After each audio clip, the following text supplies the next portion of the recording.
My name is Madison Carter, and if you had asked me a year ago who my ride or die was, I would have said Emily Graves without blinking. We met freshman year at the University of Oregon. Both of us were journalism majors, both obsessed with true crime podcasts, and both raised by single moms. It felt like fate.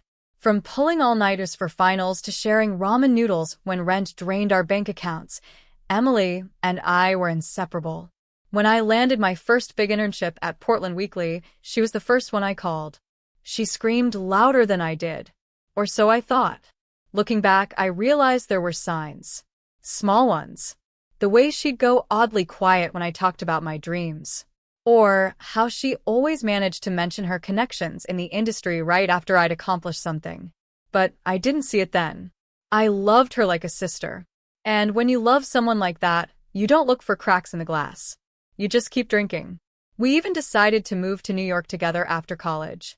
Two small-town girls, chasing big city dreams, she said with that signature Emily laugh.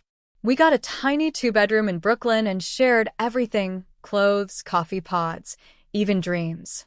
That's why it hit me like a freight train when things started to shift. It began subtly. A passive-aggressive comment about how I got lucky, landing an editorial assistant position at the Journal. Then a little white lie she told at a dinner party, claiming she'd written a feature piece that was actually mine. I let slide. Maybe she was nervous. Maybe I was reading too much into it. But my gut wouldn't shut up. And it's funny how your body sometimes knows long before your heart catches up. One night, we were sitting on the fire escape, sipping cheap wine, and looking out over the city. She asked me, casually, if I'd ever consider leaving the Journal to go freelance. I mean, they don't even give you a byline most times, she added with a tilt of her head. That was when I felt it, an invisible line crossing between us. But I still smiled, still nodded, still convinced myself she wanted what was best for me. That was my mistake. Because behind every smile Emily gave me, behind every, "I'm so proud of you," there was something festering. Something ugly. And I wouldn't uncover the full extent of it until it was already too late. At first, I told myself I was being paranoid. Maybe I was overthinking her tone, the way she laughed too quickly when I mentioned my struggles, or how her eyes never really met mine when I shared something personal. But over the next few weeks, small things began to stack up, like pebbles forming a landslide I hadn't yet seen coming. It began with a forgotten email. Our boss had sent an update about an upcoming project, and I accidentally replied all, mentioning some ideas I'd been working on privately. I didn't think much of it until Alina started hinting at those same ideas during lunch with our team. Oh my God. Imagine if we used the customer data like a story, kind of like a journey map, she said one afternoon, sipping her green smoothie like she just stumbled on brilliance. My stomach twisted. That was exactly what I'd written in that email. Word for word. I remember blinking slowly, wondering if I was mistaken. Maybe she had a similar thought. Maybe great minds really do think alike. But the next day, during our meeting with the department head, she presented a full outline. My outline. And she didn't once mention my name. I sat there, frozen in my chair, my heart thudding so hard I could barely hear her voice. I looked around, waiting for someone to speak up, to say, "Didn't she get that from you?" But no one did. They all nodded, impressed, praising her initiative. Alina didn't even glance at me. After the meeting, I confronted her gently, trying to keep my tone light. "Hey," I said, catching her by the elevators, "those were some solid ideas you pitched." She smiled casually, like she didn't hear the ice in my voice. "Yeah, just something I threw together last night. Inspiration struck, you know?" She knew. And she knew I knew. From that point on, everything she did came under a mental microscope. I watched how she asked me questions about what I was working on, always with a tilt of curiosity that now felt suspicious. I noticed how she'd hover over my screen when I was on a call or casually drop into conversations where I was explaining strategy to others. Then there was the Slack message I wasn't meant to see. She had accidentally posted it in our team channel instead of a private message. It was just one line, but it hit like a punch in the chest. "Don't worry, I've got her covered. She won't know what hit her." The message was deleted seconds later, but I had already taken a screenshot. I couldn't sleep that night. My mind spun through every moment we'd shared, coffee breaks, venting about our managers, happy hours where we'd laughed and toasted to each other's success. Had she been fake from the start? Or had something changed along the way? The paranoia began to grow like vines around my thoughts. I started triple-checking everything I did. Passwords were changed. Notes were locked behind new encryption. I stopped mentioning ideas casually, stopped letting my guard down. Every message from her felt like a veiled probe. Every compliment she gave sounded rehearsed. One day, she messaged me saying, "We should catch up over lunch." Miss our little rant's grinning face with smiling eyes. I stared at the message, my fingers hovering over the keyboard. My chest felt tight. Miss our little rants? Or miss siphoning my brain? Still, I agreed. I needed to see her face again. Up close. Needed to test the way she spoke to me, if she could still lie with that same smooth grace. Over Thai food at our usual spot, she smiled and asked how I was doing. I watched her eyes carefully. I noticed how they flicked toward my phone every time it buzzed. How she leaned in slightly when I mentioned our department's budget review. "You know," she said, pushing rice around her plate, "they might be opening up a senior strategist position soon." "Oh, really?" I played along. "That's news to me." "Yeah, just a rumor," she shrugged, eyes twinkling. "But I think you'd be great for it." I nodded slowly, not trusting a word. Because I had already applied. And I had heard from HR yesterday. They told me someone had tried to withdraw my application, claiming a change of interest. Someone using my employee ID. I hadn't told anyone, except Alina. The blood drained from my face. I sat across from her, forcing a smile, my mind roaring like static. She talked about weekend plans and her new skincare routine, like nothing was wrong. Like she hadn't just stabbed me in the back with surgical precision. I told myself, maybe someone else accessed it.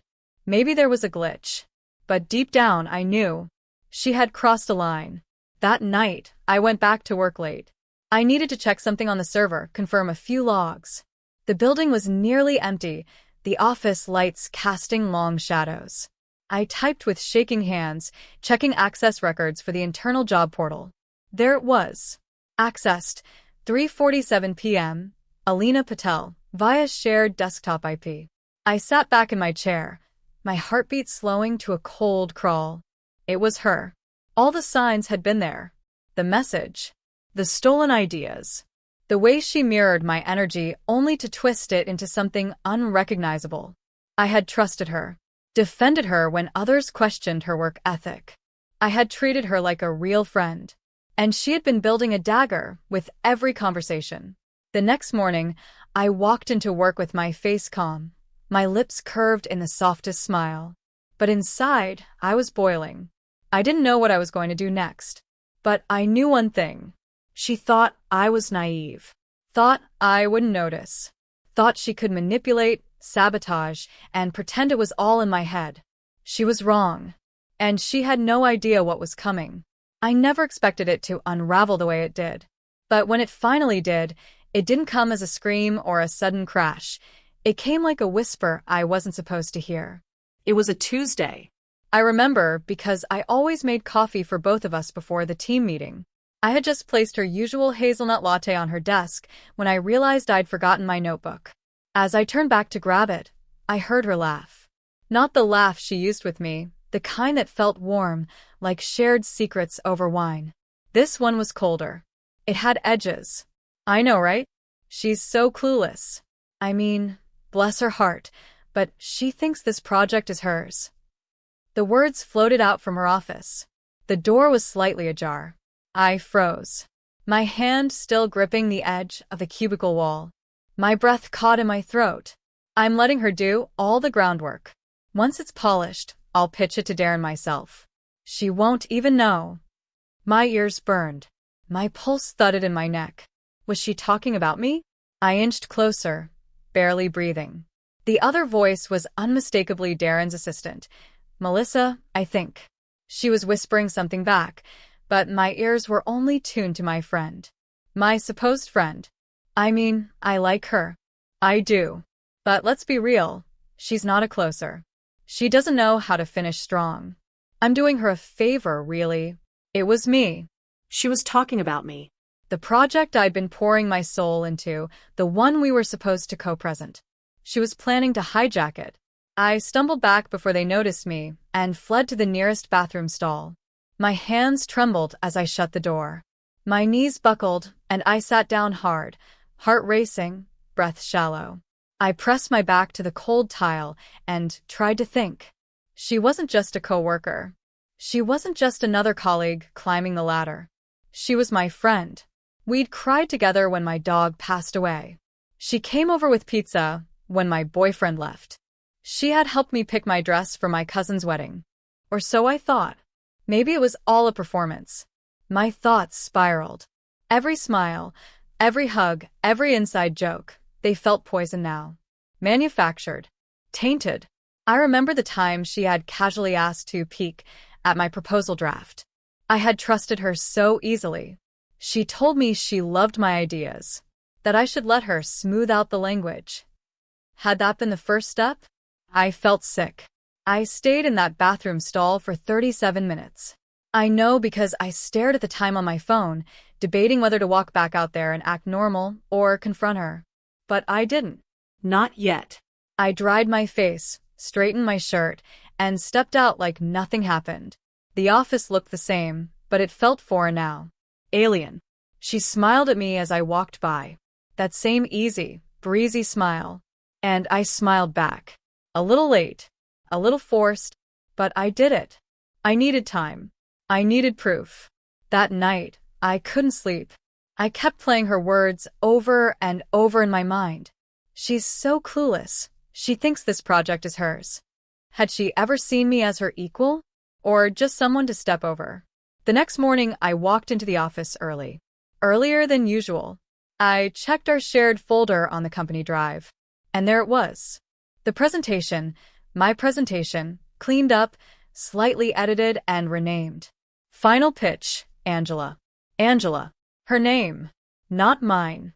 Nowhere in the document. The blood drained from my face. That was my research. My market analysis. My branding concept. She had copied it and renamed it. She was going to pitch it solo. I felt like the floor had cracked beneath me. I stared at the screen, hands trembling. My stomach twisted with betrayal. This wasn't a misunderstanding. This wasn't a slip-up. This was premeditated. Deliberate.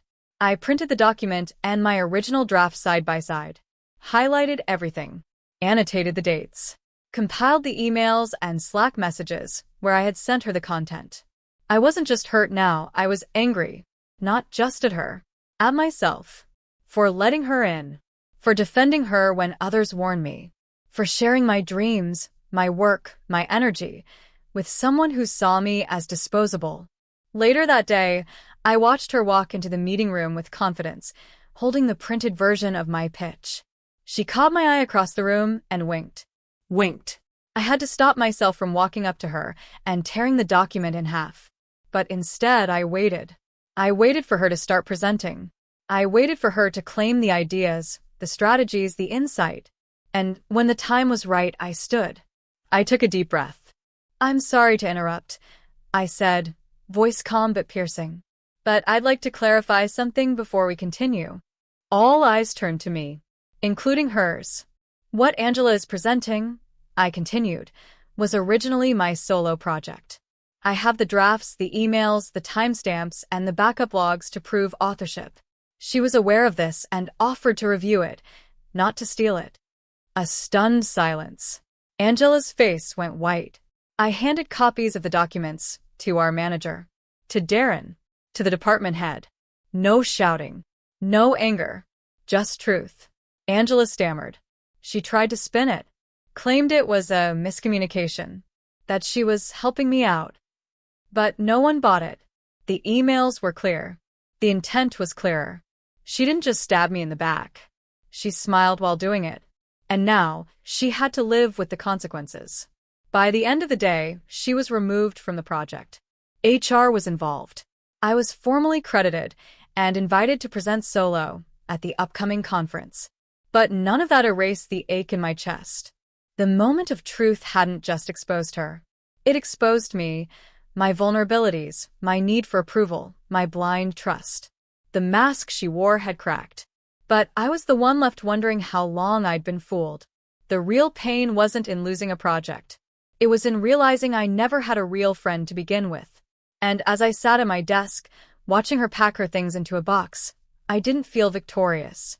I felt hollow, because nothing hurts more than betrayal disguised as friendship.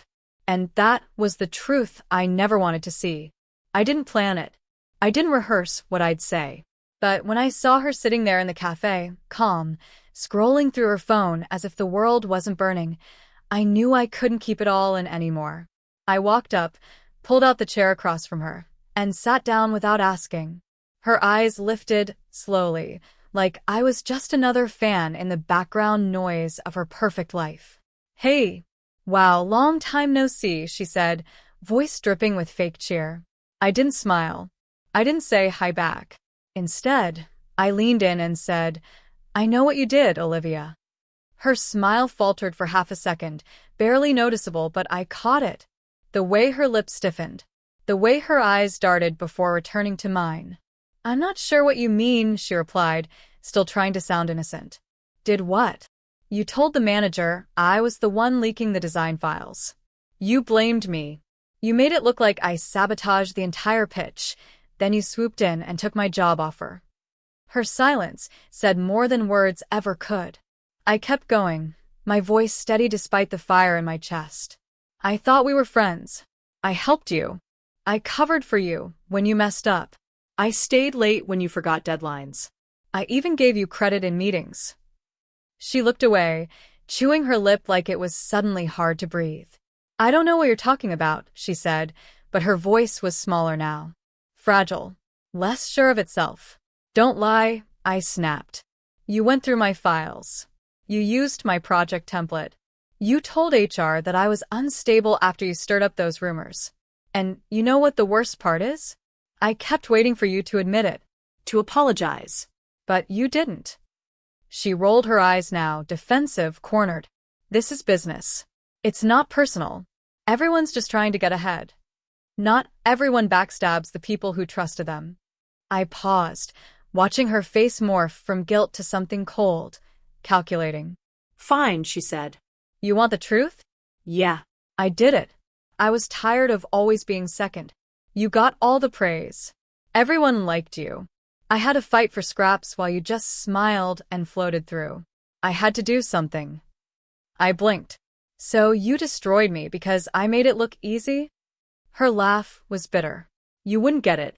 You always had something I didn't. Confidence. Charisma. People listened to you. I couldn't stand watching you win over and over. So, I flipped the game." I felt the air get heavier. My stomach twisted. Not because of what she said, but because I finally understood. This wasn't a misunderstanding. This wasn't a mistake. She had meant every move. Every lie. I stood up, trembling. "You didn't flip the game, Olivia. You cheated your way out of losing." Her eyes narrowed. "And yet here you are. Still bitter. Still smaller than me." I smiled then, a slow, calm smile. One that confused her. I was smaller. Until this morning. She blinked. "What?" I leaned down, lowering my voice. "You know that new VP your company just hired?" Her face froze. "That's me." It took her a second to understand. She opened her mouth, then closed it. "You work for me now." Her skin paled. "That's not. No, you're lying." "Check your email," I said, nodding toward her phone. "There's a welcome message for me in your inbox. Company-wide memo went out 10 minutes ago." She picked up her phone with shaking fingers. I watched her eyes flick across the screen. I watched her face crumble. Silence stretched between us like a wall of glass. I didn't know," she said softly, eyes wide now. "You weren't supposed to make it." I cut in. "Yeah, I heard that a lot." She started to speak again, probably to beg or apologize, but I was already stepping away. "You were right about one thing," I said over my shoulder. "This isn't personal anymore. It's just business." I walked out of the cafe into the light rain. Every drop on my face felt like a release. I didn't feel broken anymore. I didn't feel betrayed. I felt clean, in control, finally free of her poison. The confrontation hadn't healed me, but it had ended the part of me that still needed her to be sorry. The silence after the confrontation was deafening. I thought I'd feel relief. I thought that finally telling her everything, exposing her betrayal, shoving the truth in her face, would set me free. But the silence that followed didn't feel like closure. It felt like something unfinished. Something waiting. I stopped hearing from her after that day. No messages, no apologies, no explanations. It was as if she vanished. And part of me hated how that unsettled me even more. After everything she did, why did it still bother me? I sat at my desk for hours some nights, staring at my phone, my email, wondering if maybe she'd try again. Maybe try to justify herself. Maybe lie one more time. But nothing came. At first, I thought it was over. But then strange things started happening again. It began small, like a whisper behind a wall. A few of my online accounts logged out suddenly. My passwords stopped working. I brushed it off. Maybe it was time to update my passwords anyway. Then I noticed a familiar name viewing my LinkedIn profile. Not hers, but someone I didn't know until I clicked their connections and found her right at the top of their list. A new fake name. A new profile picture. But the posts, the writing, even the hashtags, they screamed of her. Her tone, her obsession with motivational quotes, the passive-aggressive jabs. It was like she was wearing a mask made out of someone else's skin, but underneath, I could feel her eyes watching me. I blocked the account immediately, but it didn't stop there. 2 weeks later, a new client I had been courting suddenly backed out of a major deal. No explanation, just an abrupt message. We've decided to go in another direction. It wasn't until a week after that I heard the rumor someone had said I'd stolen project ideas from my previous employer, which was absurd. I had all my contracts, all my legal protections. But rumors don't need to be true to spread. They just need to be whispered in the right ears. And I knew exactly whose lips those whispers came from. She hadn't vanished. She was lurking. Still pretending. Still playing the long game. Still pretending to be a friend to people in my network, reaching out with that sugary charm, fishing for information, playing the victim, rewriting history. She was always so cold, she told one of my old classmates. You know how some people just use others and then cut them off when they don't need them anymore? That line made its way back to me. She was spinning a new version of events, one where I was the manipulator. One where she was just a loyal friend who got used. And some people believed it. The worst part Part of me understood why they did. because she was so good at sounding sincere. So good at crying on cue. So good at twisting stories until she looked like the one who'd been hurt. It was happening again. The infection spreading. Quietly. Invisibly.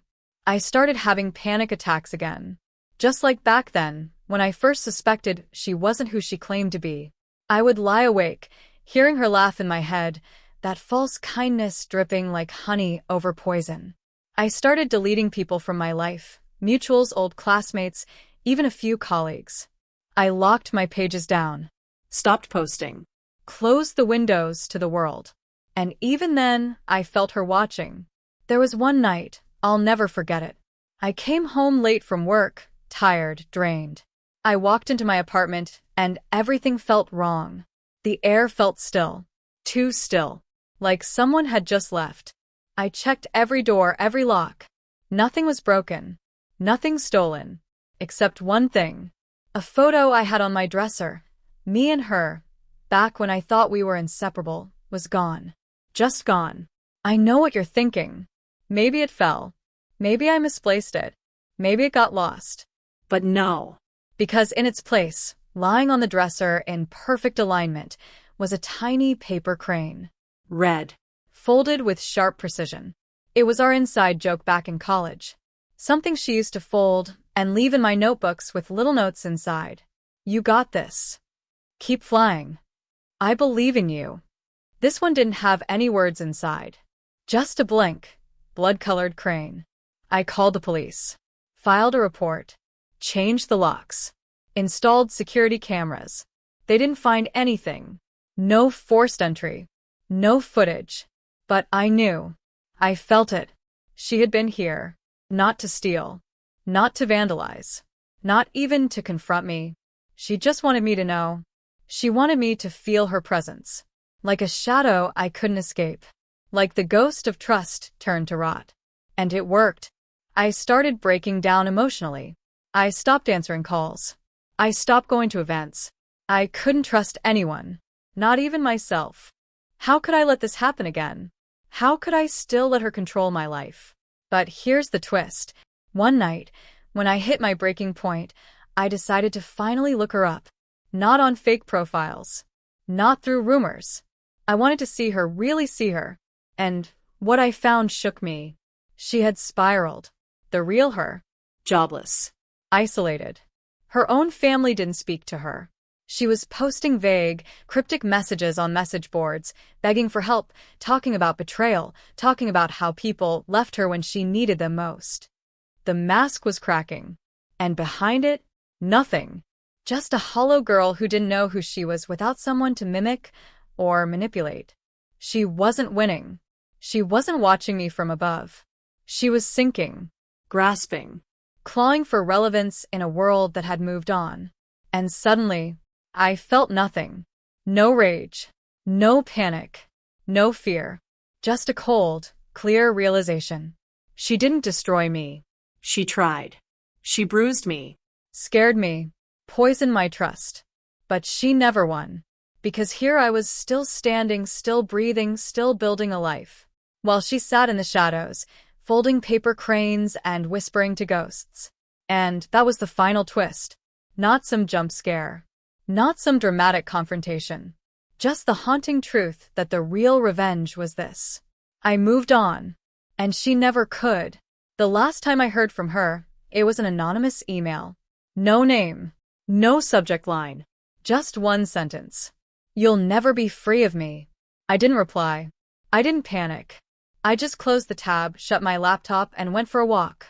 The sky was gray. The wind sharp. But for the first time in weeks, I felt peace. Not because the danger was gone, but because I no longer cared. Because freedom isn't about erasing the past. It's about refusing to let it own your future. And if she's still out there, watching, waiting, planning some new twist, let her. Let her see what it looks like to survive. To thrive. To become untouchable. Because now, I'm not just the girl who survived a backstabber. I'm the story she'll never stop trying to rewrite. And no matter what she does, no matter how loud she screams into the void, I've already won.